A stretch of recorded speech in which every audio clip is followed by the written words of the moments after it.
¿Es posible que el español, las lenguas romances en general, procedan del ibero? Entre tantas teorías pseudolingüísticas están aquellas que beben, que se aprovechan de la nebulosa que hay alrededor de las lenguas de las que no se sabe mucho, a menudo están sin descifrar, y este es el caso del ibero, una lengua o familia de lenguas hablada, como es lógico, por los iberos, uno de otros pueblos prerromanos que habitaban la península ibérica desde antes de la llegada de los romanos. Se trata de una lengua, como ya he dicho, familia de lenguas no indoeuropea, de la que se conservan unas 1000 inscripciones que pueden leerse pero no entenderse. Y este hecho es importantísimo para que podamos entender que no tiene ningún sentido defender que el español o cualquier otra lengua pueda proceder del ibero porque simplemente no sabemos prácticamente nada del ibero. Entonces traduzco una cita de un artículo de Wikipedia. Hay muy pocas cosas que se conocen con seguridad respecto al ibero. La investigación sobre la lengua ha superado la fase inicial de transcripción y compilación del material y está actualmente en la fase de identificar elementos gramaticales en los textos. Las hipótesis propuestas actualmente están sin confirmar y probablemente queden sin confirmar a menos que se encuentre un texto bilingüe. Aclaración mía. Por ejemplo, griego-ibero, algo semejante a la piedra Rosetta. Entonces, repito, las hipótesis propuestas actualmente están sin confirmar y probablemente queden sin confirmar a menos que se encuentre un texto bilingüe que permita a los lingüistas confirmar sus deducciones. Es decir, que se sabe muy poco del ibero porque no está descifrado, se puede leer pero no se puede entender. La cantidad de textos no es muy grande, 1000 inscripciones. Muchas de estas inscripciones son muy pequeñas, de unas pocas palabras. Entonces, la cantidad de datos de que se dispone es muy pequeña. Todos esos datos, que son muy pocos, apenas pueden usarse. Entonces, ¿cómo podemos decir que las lenguas romances de las que hay tantísimo, bueno, es básicamente infinita la cantidad de testimonios y pruebas que hay, no es de recibo decir que todas esas lenguas romances proceden del ibero, una lengua de la que no podemos saber prácticamente nada? Entonces es imposible, incluso si llegara a ser verdad, pero es imposible defender objetivamente con pruebas que esto procede de esto. Pero bueno, todo eso vamos a ir comentando. Vamos a empezar aclarando un par de ideas antes de empezar. Porque precisamente estas pseudoteorías pseudolingüísticas son precisamente para atraer y básicamente engañar a la gente que no tiene ni idea de lingüística. Por tanto, para seguir estos razonamientos que yo voy a hacer, hay que aclarar al menos un par de puntos.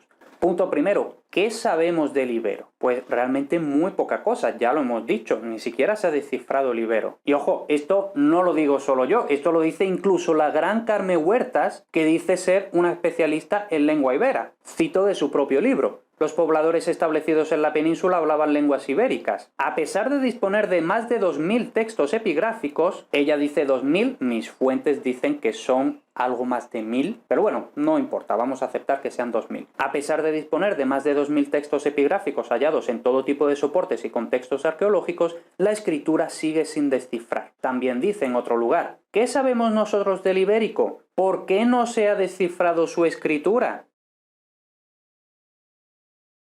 Entonces vemos que la propia Carme Huertas dice que no se ha descifrado el ibérico. Por tanto, de una lengua que tiene una cantidad muy limitada de textos que no se ha descifrado, lógicamente no se puede saber mucho. Sí que ya más o menos se tiene un entendimiento razonablemente decente de la fonética y de la fonología, se conocen algunos morfemas, se conocen o parece que se conocen algunas palabras, pero ya está, poco más. Y ahora, siguiente pregunta que se puede estar haciendo mucha gente, especialmente la que no distingue letras de sonidos, alfabetos, escrituras, lenguas, etc. Y es, ¿cómo es posible que podamos leer el ibérico pero no lo entendamos, no lo hayamos descifrado? ¿Eso no es contradictorio? A ver, una cosa es leer algo y otra cosa es entender lo que se lee. Y esto incluso en la propia lengua, ¿vale? Ese es el típico caso de carencia de comprensión lectora. Eso es lo que se trabaja, por ejemplo, en la asignatura de lengua española. Incluso, ¿cuántas veces nos ha pasado que estamos leyendo algo,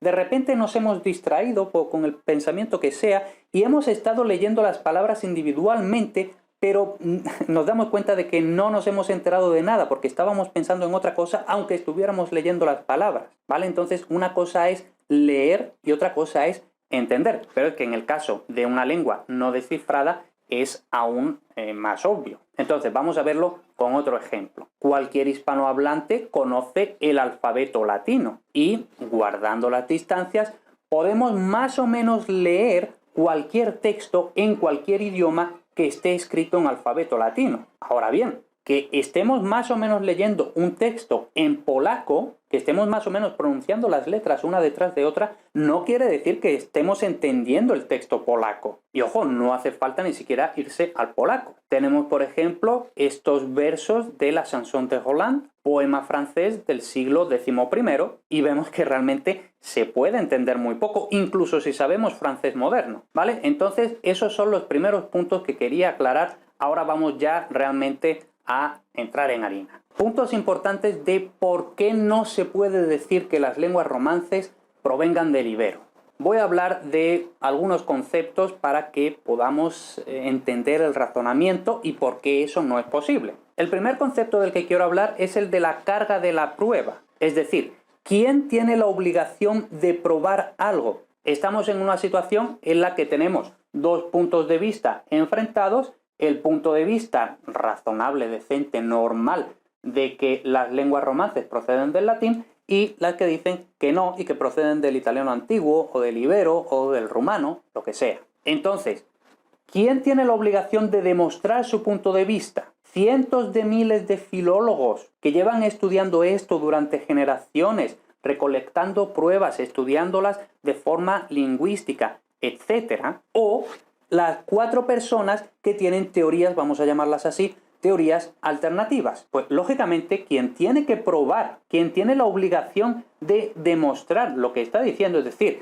quien tiene el peso de la carga de la prueba, son las personas que tienen teorías que pretenden subvertir toda la filología románica de generaciones y generaciones. Y lógicamente este no puede ser el caso de esta gente que dice que las lenguas romances proceden del ibero, básicamente porque, como ya he dicho, es sumamente imposible demostrar de ninguna forma que lenguas de las que se conoce todo procedan de una lengua de la que no se conoce prácticamente nada. Es decir, si un razonamiento, si un argumento se tiene que basar en pruebas objetivas y resulta que del origen no sabemos absolutamente nada, es que simplemente no puede haber pruebas. Por tanto, los argumentos son argumentos inventados, es decir, argumentos ex culo. Básicamente, si no sabemos nada del ibero, es imposible que podamos decir, esta característica de las lenguas romances procede de esta característica del ibero, porque no sabemos esta característica del ibero. Por tanto, esta gente tiene el peso de la carga de la prueba, pero no puede probar nada. El segundo argumento es algo que puede parecer poco científico decirlo así, pero vamos a dejar que termine. Básicamente, es de cajón que las lenguas romances proceden del latín. Es decir, es obvio, es evidente. A partir de la inmensísima cantidad de pruebas que hay, por supuesto, de las lenguas romances actuales, de las lenguas romances a través de su historia, por supuesto, del latín clásico, pero también del latín vulgar, todo eso forma un continuo que hace que sea simplemente de cajón obvio, evidente, que las lenguas romances proceden del latín vulgar. Para más señas, prácticamente todo el vocabulario del español procede del latín, prácticamente toda la morfología del español se puede explicar a través de la morfología latina. Por supuesto, prácticamente toda la fonética y la fonología de las lenguas romances se pueden explicar a través de la fonética y fonología del latín. Lo que pasa es que, lógicamente, para todas estas cosas hay que molestarse en estudiar y, muy importante, entender gramática histórica. Lo que no podemos hacer es como no entiendo la gramática histórica, me invento la mía propia y digo que las lenguas romances proceden del ibero. Y ojo, aquí también voy a reconocer que sí que es verdad que la parte de sintaxis sí es algo más difícil de explicar desde la sintaxis del latín, incluso la sintaxis vulgar. Sí es cierto que ahí es donde hay más diferencias. En fin, ya sabemos, ¿no? Lo típico que se repite hasta la saciedad de que en las lenguas romances no hay casos, en el latín sí, no sé qué, no sé cuánto. Sí, es cierto, de eso ya he hablado mucho, no me voy a repetir, Pero otra vez, esto no es un caso aislado. Hay muchísimas otras lenguas en las que ha habido cambios de este tipo. Sin ir más lejos, el inglés actual respecto al anglosajón, es decir, el inglés antiguo. Luego, tercer punto del que quiero hablar, que lo voy a titular romper el puzzle. Ya hemos dicho que el peso de la carga de la prueba recae en quien pretende rebatir la communis opinio, es decir, lo que opina todo el mundo que tiene dos dedos de frente, básicamente. Entonces, si tú vas o pretendes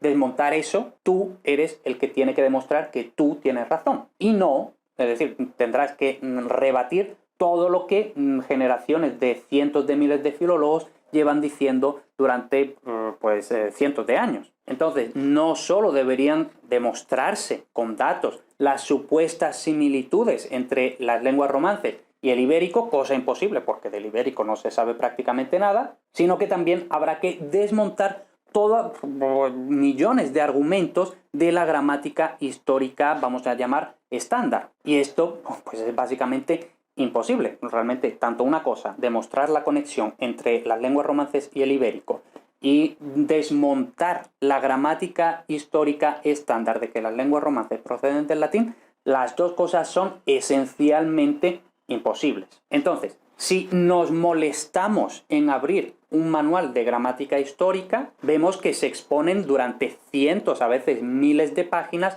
un montón de datos, miles de datos. Y ahora, si entendemos la gramática histórica, vemos que todos estos miles de datos, que vamos a llamar de forma mínimamente metafórica piezas, todas estas piezas encajan como un puzzle, que a lo mejor hay alguna pieza que sobra, alguna pieza que no termina de encajar. Por supuesto, en cualquier ciencia, en cualquier materia, en cualquier rama del saber humano, siempre hay algo que no encaja todavía. Pero podemos decir que, si no el 99%, al menos el 95% de las piezas encajan. Y estamos hablando de miles de piezas. Ahora, para que miles de piezas encajen, eso tiene que ser porque estamos haciendo el puzzle correcto. Sería imposible que miles de piezas encajen y que de repente terminemos el puzzle y que el puzzle sea una mierda. Pues no. Ahora, vamos al otro lado. Todo el mundo sabe que si decimos una mentira, luego para cubrir esa mentira tenemos que decir otra mentira, y luego otra mentira, y luego otra mentira. Y esto vamos formando una pirámide de mentiras, que realmente es una pirámide invertida, ¿no? Porque para tapar la primera mentira tenemos que ir diciendo más mentiras y más mentiras y más mentiras. Y claro, eso hay que ser realmente un genio para que vayamos diciendo un montón de mentiras, unas que van tapando otras, y que al segundo o al tercer o al cuarto nivel ya no empecemos a contradecirnos. Es decir, que ya empecemos a decir estupideces que no tienen sentido y que son totalmente incoherentes las unas con las otras. Es decir, que después de que ya tenemos 5 o 10 mentiras, ya es imposible mantener toda esa sarta de mentiras. Es simplemente insostenible. Como digo, habría que ser un auténtico genio para mantener todo eso. Entonces, podemos entender que la pseudolingüística y las pseudociencias en general están llenas de incongruencias y de contradicciones, a veces incluso en el mismo párrafo. Y esto es simplemente porque, vale, tenemos un dato falso, una piececita falsa, tenemos otra piececita falsa. Podemos forzarlas para que, aunque no vayan juntas, pero bueno, las podemos forzar así, no sé qué, y vale, nos podemos salir con la nuestra.